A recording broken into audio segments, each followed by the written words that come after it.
Planetoid Pioneers is a co-op sandbox exploration game developed for the PC by Data Realms, who you may recognise as the developers of Cortex Command. Planetoid Pioneers left its early access stage and was released on the 8th of February 2018. After booting up the game, the first thing you'll notice is the load time. Almost 4 minutes of staring at a bland loading screen really sets the tone of what you're about to play. A message displays saying it's slower the first time you launch it, and it'll be faster the next time. It isn't.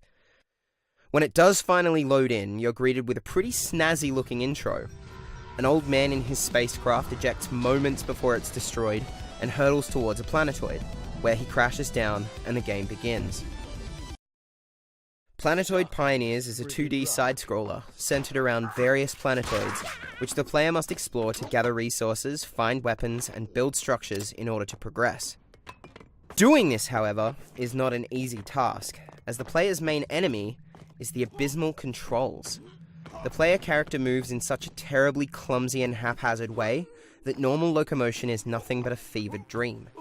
The character's legs are the only source of movement, and they feel like two sticks attached to a bike wheel, or some terrible Gary's mod creation.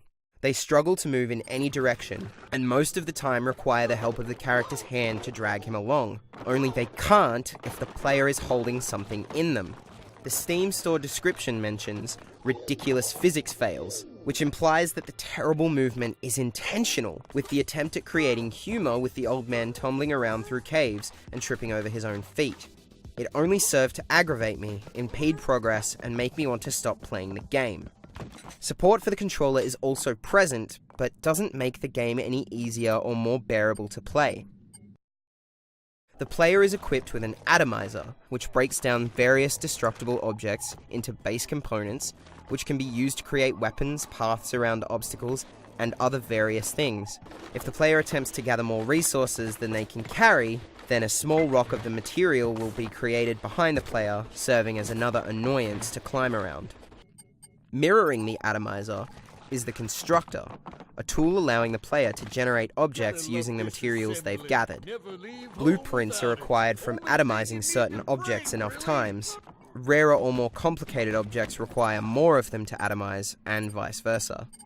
Various puzzles are also present as a way to break up the gameplay a little.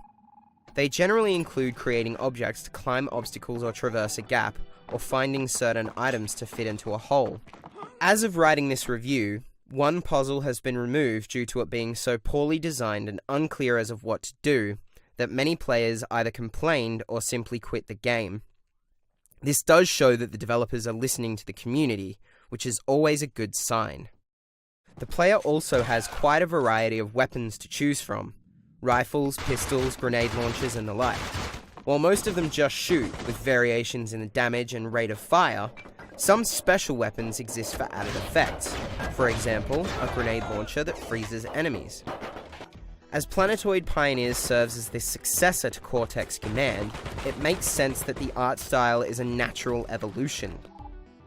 The world has a nice, smooth feel to it, almost like a painting, and nothing seems out of place.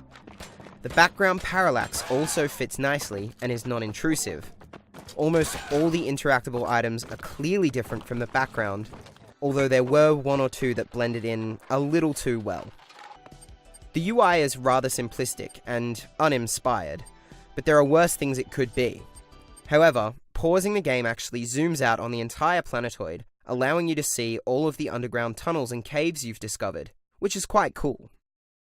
One thing you'll find extremely annoying is the way the character grunts with every jump you make. Every single jump.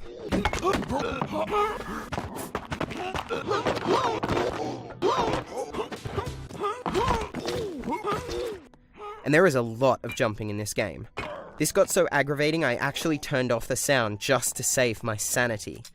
Thankfully he shuts up when you're doing anything else, unless he decides he's got something clever to say to further the story, of course. I better go check out where my escape pod crashed. Maybe... No, that was my vessel. After completing the first planetoid, either alone or in local co-op, which takes around 5 to 6 hours, the game promises other planetoids for you to play through, but only half delivers on it.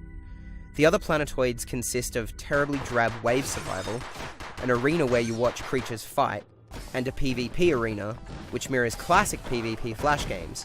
However, requires you own a controller for your friend as you both huddle around a single monitor.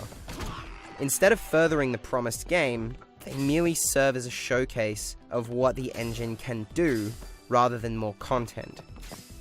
The game performs well enough, until you ask it to show more than maybe 50 particles or objects at once.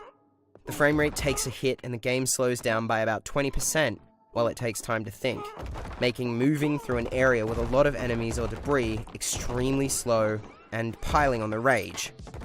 Physics objects will often glitch out, exploding into a million pieces and flying at Mach 3 towards you, which either end up killing you, your frames, or both. There isn't too much of a story, aside from what was mentioned before. You crash land on a planet and have to find the remains of your ship.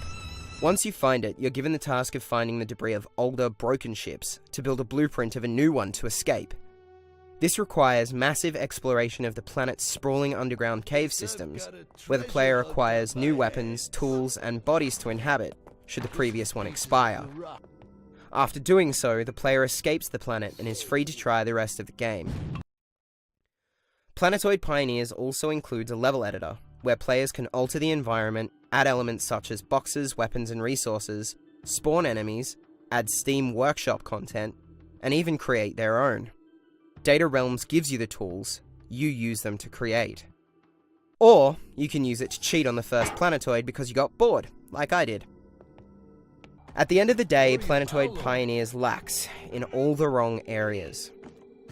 The controls, as mentioned, are awful, but after a very long time, you can adapt to them, and even use the strange physics to your advantage. I have a feeling this was intended, but a large portion of players aren't going to hammer away at their keyboard, struggling to wrap their head around the dismal control scheme for hours on end until they get it right. Most will complain and give up too soon. The developers give you a world to be played in and played through, but rely far too much on the integrity of the player for the longevity of the game. The same stands true for the level editor. It's complex and initially overwhelming, as many editors are, but the tools are there for you to use. The potentially vast amount of workshop content will be at your disposal, you just have to use it. But this is where Planetoid Pioneer's main fault sits. Potential. It could be so much. There's space to fill, but nothing to fill it with. The game feels empty. The developers, unless they plan to drop an absolute ton of additional content on us in the coming year, have given us a sandbox, the shovel and spade, but only a cup of sand. It's a cool concept in theory, one that's been done many times over. Gary's mod, Terraria, Space Engineers. But there's just too many holes in the plan, too many flaws to see past. If you can get past the controls and the repetitive nature of the gameplay, there's something here. Not much, but something. Give it a go, grab it on Steam now for $19.99. You just might find a diamond among the rocks.